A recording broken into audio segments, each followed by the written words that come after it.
Good evening, good evening. This is Out of the Mud Productions Incorporated, connected and protected. And I am Dehru Mitchell. And today, what did I say? Today we're verifying that we are the people of the land. And I would like to start with letting it be known that we were always here. We have always been here. And in our process, in the process of verifying these things, we go by our elders, we go by the word that has been processed, that has been handed down lip to ear for eons of time and generation after generation. There also is verification by way of documentation that has been written down, hidden. Well, it's also been used for laws and legislation in the government that switched over from our being a nation of people on this continent. Not just one nation. Let me clarify that. We were nations of people on this land because we had tribes and nations that they broke down to communities and just villages and such as that. But as we began to understand their ways, and by their ways I mean the ways of the colonizers that came to this land, and we accepted them in, like I said it before, we accepted them in kind of with open arms because they were in need of learning how to live as they stayed in the land with us, and we had to take care of them. We taught them this, we taught them that, and veritably they used that against us because once they knew how to traverse the land, once they knew how to, feed themselves, keep themselves warm, and what they could and couldn't do in this land, they utilized that knowledge to raise their colonial powers and bring in the enforcement that it would take to subject us to their rules, regulations, and like I said also before, that was usually on pain of death. We decided that we would live. So we conceded to a lot of things, especially in making treaties with them and allowing them to gain access to things that we weren't actually utilizing. I don't think. I don't know for sure. But at that time, the minerals of the land, which I do know we were using gold and silver, we weren't. It wasn't a main currency at that time for us because we still had the bartering systems among each other that gave us the ability to trade with other tribes in the land for things that part of the land grew, other parts of the land had in large amounts, such as game animals, meat, so on and so forth. We traded in furs, we traded in, the substances of the land, period. And we all met each other's needs in that manner. Bartering was never amounted to any debt being anywhere because, as I said, bartering was always a trade in which, one person got what they needed by supplying another person with their needs. And this went on for eons of time also. We were here in this lands for eons of time before any discoverers, so called, or invaders, as I say, came and went to war with us for the land. And they did so by various means, and usually because we were not able to totally understand their language or their ways, because they were a deviant minded people that felt as though, they had more right to what they wanted than you were able to give them. so they took it. Um, there are points in which, as I said, I would like to verify that these things did occur. There are certain things in law that became statutes. They're used for legislation, such as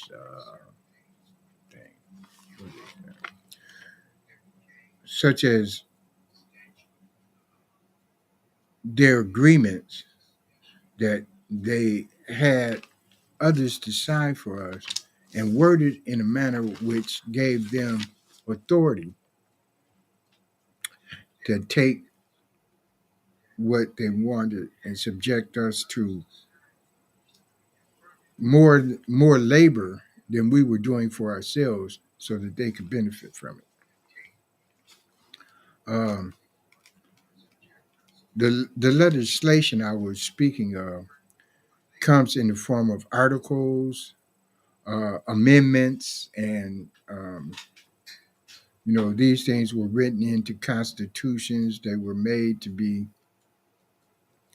um, legal by way of what they considered their colonial jurisdictions because they were authorized from Europe to have these powers and use their military persuasion. And I would call that military might because we didn't have the weaponry to resist them with.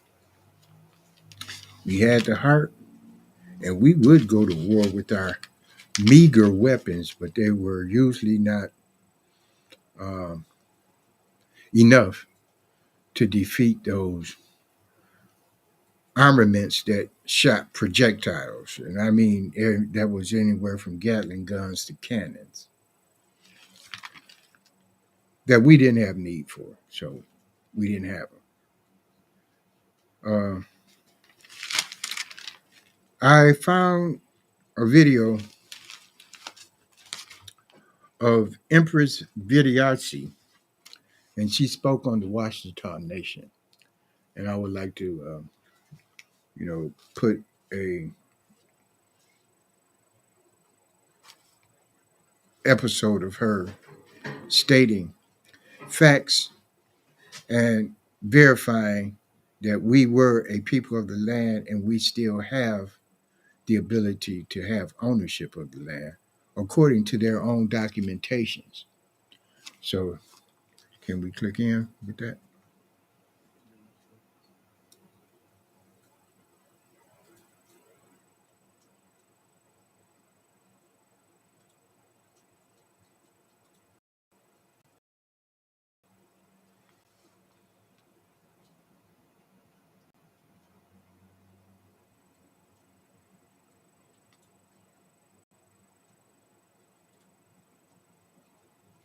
So, we have her about to give information that she is the empress with verifiable ownership of land and the rights to be people of the land. Public. Because this woman had proved without a shadow of doubt she's the empress. Then all hell broke loose.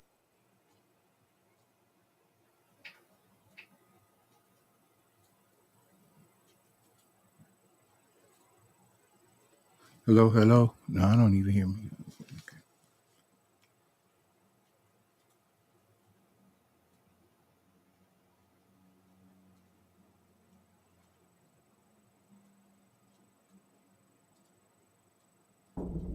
I saw the record.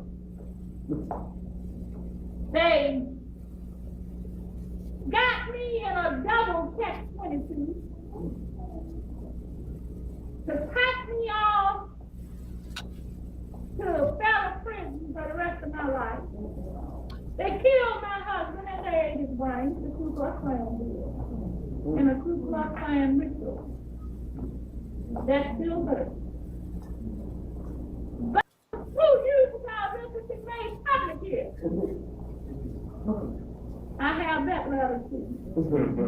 Western Reserve contacted the Historical Society in New Orleans that those records got to be made public because this woman had proved without a shadow of doubt she's the empress. Then all hell broke loose. I saw the records. They got me in a double catch-22 to pack me off to a federal prison for the rest of my life. They killed my husband and they ate his brains, the Ku Klux Klan did, and the Ku Klux Klan ritual. And these were tactics they used at that time and throughout to this day. They still do these things.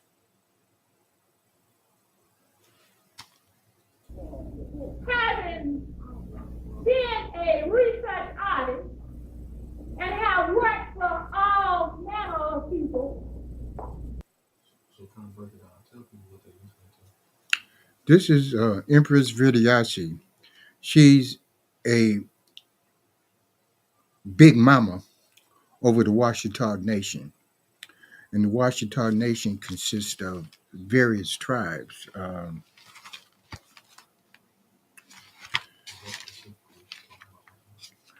What she's talking about now is that in verifying her legal rights to the land, she had to research and get documentation of how they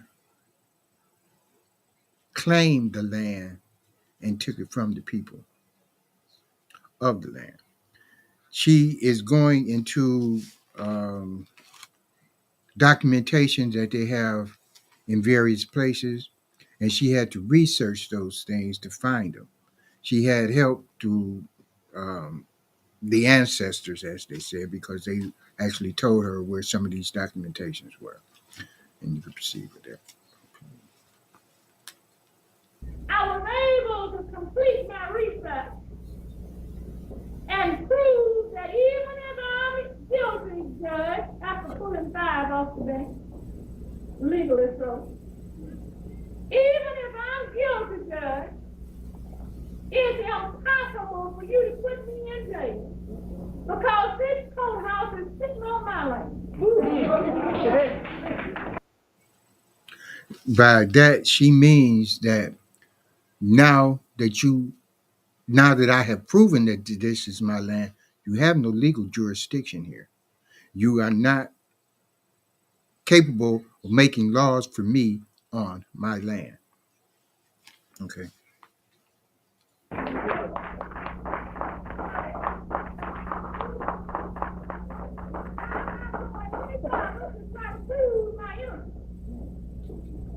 You prove that this is a legal Washita courthouse in a legal state of Louisiana, in a legal United States of America, and I was glad to go to your jail. I filed motions to that effect. By this, she is stating that the U.S.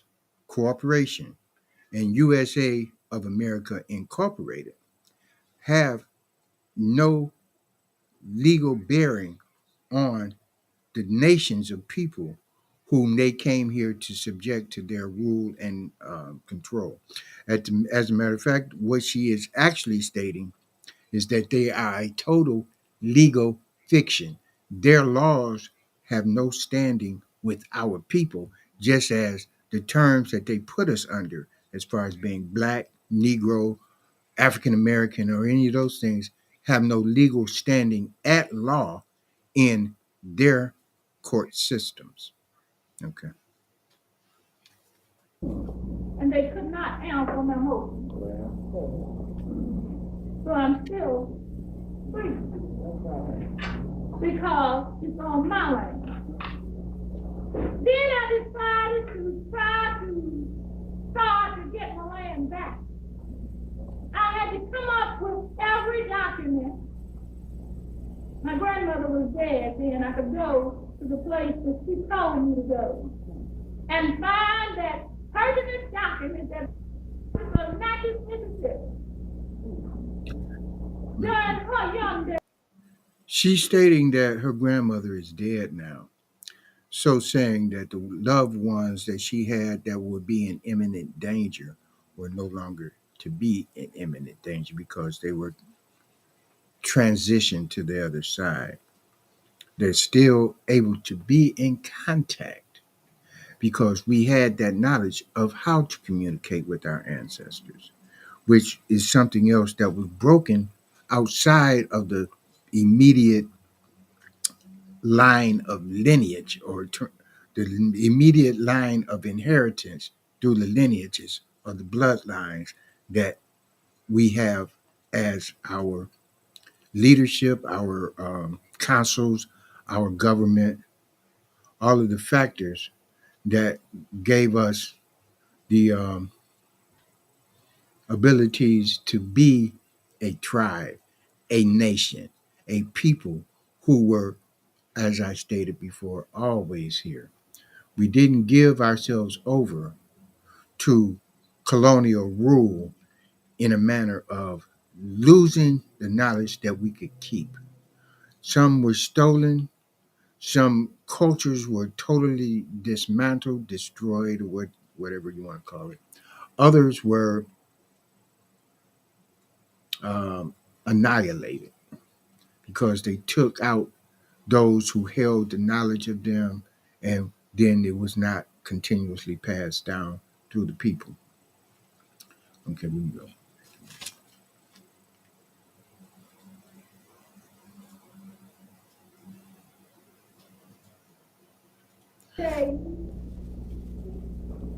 She got a job. She could see it too. She couldn't read and write. But she thought school was Greenville. And she wrote in the clerk of court book because she knows that one thing would be preserved. After she wrote what she needed to in that book, she continually lost her job. Somewhere down through the years, it was eliminated. 100 years later, I pulled the record. Her writing was in that book. My grandmother lived to be 117 because she was an ancient woman. And Francis lived to be 128. Grant lived to be 150. He was the Aaron boy of the Monty Steve Mason rule. 5 times removed my grandfather, who had a tie on my mother's side, who had a tie by a washer woman. And all of his grants went to his son by this washer woman.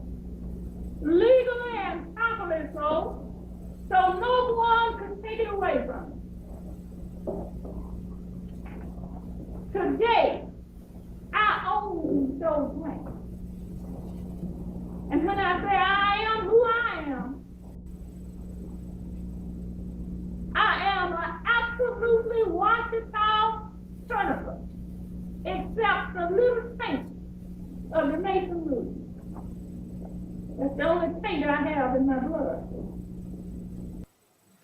We have we have come to understand that they would love to have totally delineated our lineages to the point that we would never find these things or never know these things. But by such as the Empress Vediachi, we are coming back to the knowledge of ourselves. And we are coming to accept that even though the majority of us haven't had no knowledge, we have come full circle, and that these big mamas, these chiefs, are coming back to speak for us, But we must at the same time gain sense of self enough to say, yes, this is us, and we shall ascend to the prominence that was always ours in this land. In that manner, we shall be able to do for ourselves without having to ask anyone for anything, because we still have the rights to the land and all of the rights to the materials of the land, even though they've gotten away with untold amounts and not given us our fair due for their occupancy of the land or the use of the materials that they gained from the land, which they supposedly made this civilization what it is today, even though we built every structure and most of the things that they utilized were our inventions. They may have come with some of the technology or the engineering that caused these things to come into effect, but it was our ideals in the first place. And believe me, we decided a long time ago to work smarter, not harder, so that the labor that they put on us was to produce the raw materials that they would use to manufacture the goods that they also sold back to us, which kept us in an impoverished state all of this time. Um, Matter of fact, I would like to go just about the end of this, and we would see what the culmination of the knowledge of what they have incurred upon this land is beholding of us to receive back. Just about, yeah. Next to you will be fulfill your obligation of Go back protecting to my people yeah. so there's no Indian. The fact how this person came here and got children like my grandfather died time removed from Washoe women. And you can get red out of black and white.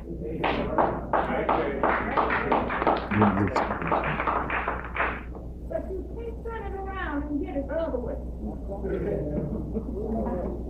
So those red men came from our women. So naturally they wanted to deal with them. They was nomads. They had no land. So they made treaties with the nomads until Yogo fought. Do you think anyone could make a treaty drawing a turtle? My people didn't draw no ninja turtles. My people didn't sign no deeds with the United States of America. My people haven't sold them anything and haven't made any treaties yet. My fact treaty will be to pay my people what you owe them, $45 per acre from 1803 This up part. to when I first filed with the Department of Interior, which will be $80 quadrillion. Hold on one second.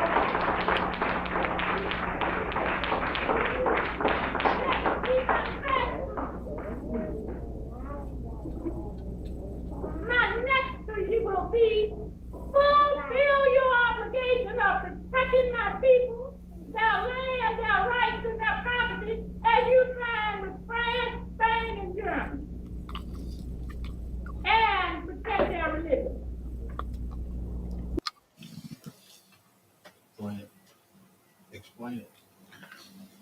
She just said that from the time that they claimed that they had the right to this land, fraudulently given to them by those people who they put in place of the real people, $5 Indians, the ones who they chose to sign for. They chose to sign for the people that weren't there because, as she stated, they never sold any land to those people. They were not even. Some of them were even there on agreement to occupy the land in a sharing manner. So, as she stated,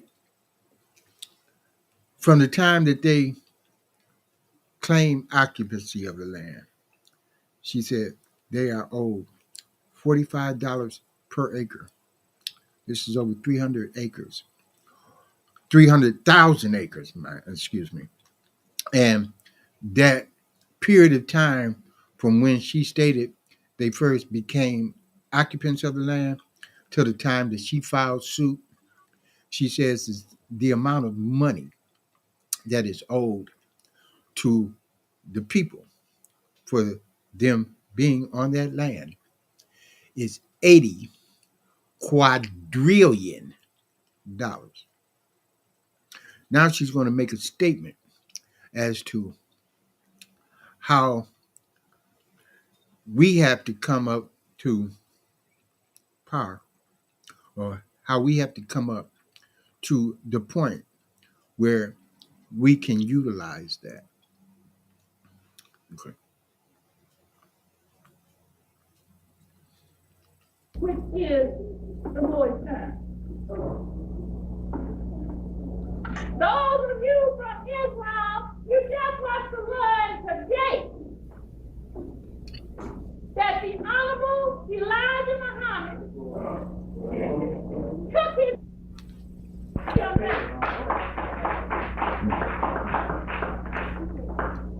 You came from the same mother that I came from. And those of you that still use those MF words, you think about this. No black person have ever been an MF. The colorless man is the black MF. You hear me? Clean it up and become dignified and become rulers and owners because you got a job to do. You got to take your positions in your country. You got to go to school and learn how to count. Because I'm not leaving $84 trillion for no food.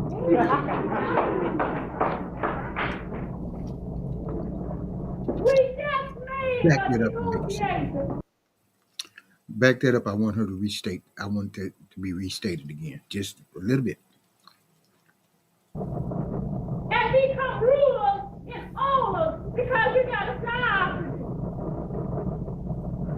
You got to take your positions in your country. You got to Go. go to school and learn how to count. Because I'm not leaving $84 trillion for no food.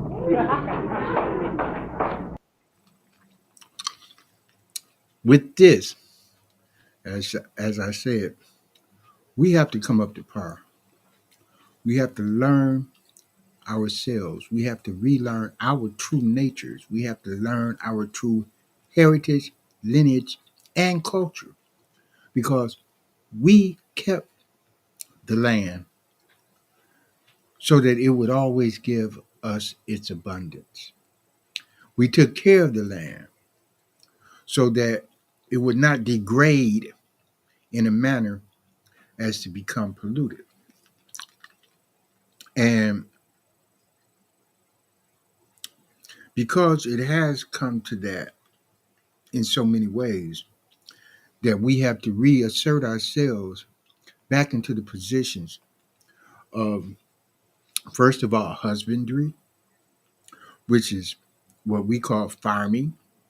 And this does not mean just growing of vegetables and the such. It means the taking care of animals, livestock, and learning how to let these natural occurrences occur with whatever assistance we may have to give because we domesticated animals.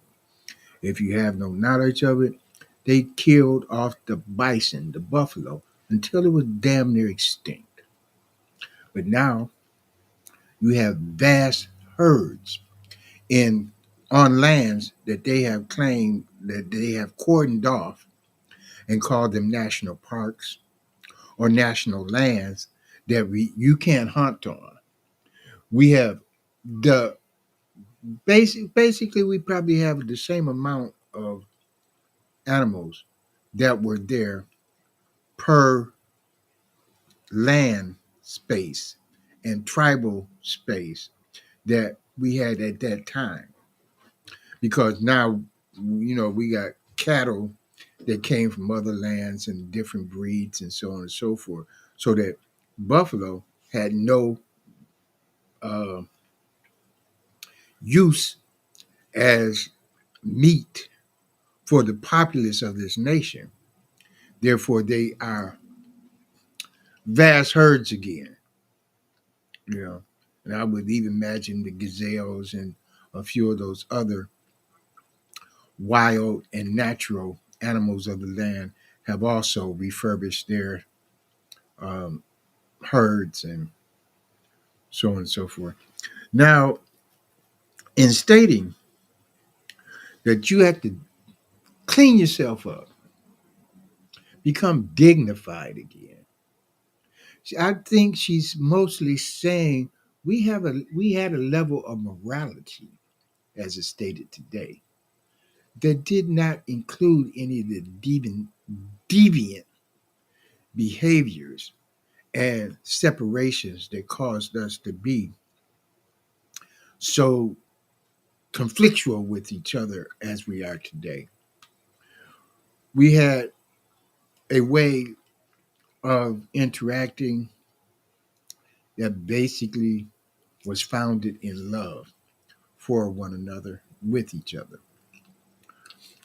And I say that because, to barter was something that you met each other's needs. You saw that need, you felt that need, you knew that need.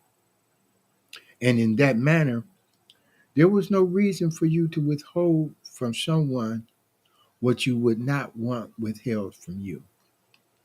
And in that manner, love prevailed.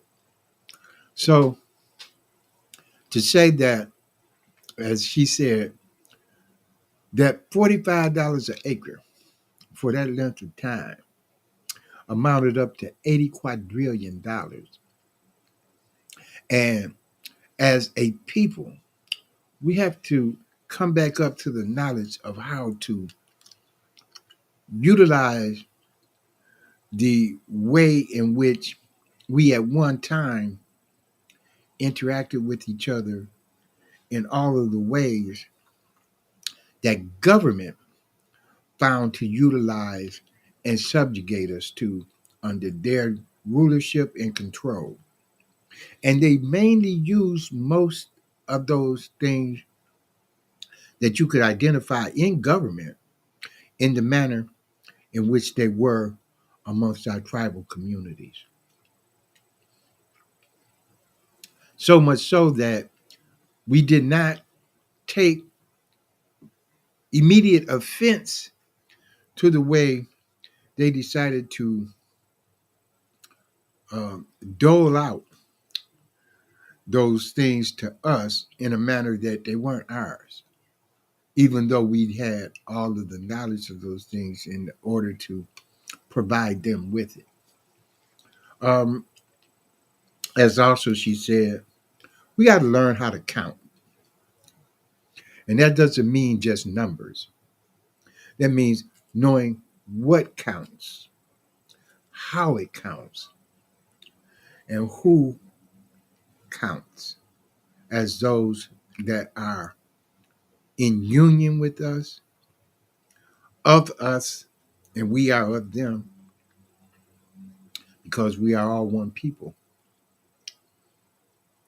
And I hate to say it, but I'm going to. We never allowed for the assimilation that they continuously, even up to this day, will love us to accept and become a part of so that they could say they're included with us as a we the people. So, in learning how to recount and learning how to reassert ourselves into the abundance of this land, $80 quadrillion sounds like we could basically do anything we wanted to do, you know. And those who labored for us could be well um, accommodated. And what's that other word? Um, Paid to do whatever they also decided would meet our needs, even beyond what we know to meet our needs. Because I'm sure there's some things that we are left out of, like holistic care, holistic medicines, holistic nurturing, you know, because we as the people still need that. We need that nurturing that brings about the healing, the unconditioning of our conditioned minds. We need the relief of the trauma that even though most of those things that they say didn't occur, and some of the things they said did occur, were in reverse because they always reverse things. That's a trait of something else that we'll get into at another time. And to have the ability to utilize $80 trillion, hmm, believe me, that will go further than even into the third and fourth generation. Because it's not just here on this land that these things are. You will find that the indigenous people of all lands that were invaded under a doctrine of discovery or a um, an authority that said you can go to that land and what we know that land has, we're going to take it and we're going to have it for ourselves. They haven't done anything with it to this point. They don't need it no way. And besides that, they don't understand us, but we understand them so well because we have set inside of those lands people whom they seemingly accepted and have allowed to study them, have allowed to know them so well that we can take that knowledge and reverse the use of it and put it against them, pit it against them, and give to them a manner of saying, we're going to lord this over you. And we became their lords. They were always our landlords, but they didn't know that. And in lording, we lorded over them a devious con- cosmology of how our plans would always be agendas that we would bring about and utilize to stay 5, 6 steps ahead of their coming into the knowledge of what we were doing. Um, Were you done with the video? yes. So to say that Empress Verdiasi was speaking of the Washita Nation and that those nations are from one coast, the Pacific, to the Atlantic, from Canada, the tip of Canada, down to the Gulf of Mexico, Turtle Island, as it was called at that time. We have yet to fulfill our own creed of returning to our original knowledge of ourselves. But it still remains in us because it's a genetic inheritance, first of all, and a long lineage of being there, so much so that it's called, I think, intrinsic. So it's intrinsic in you to search out that truth, to know it for what it is, and to become a fulfillment of it. And with that, I want to say good evening.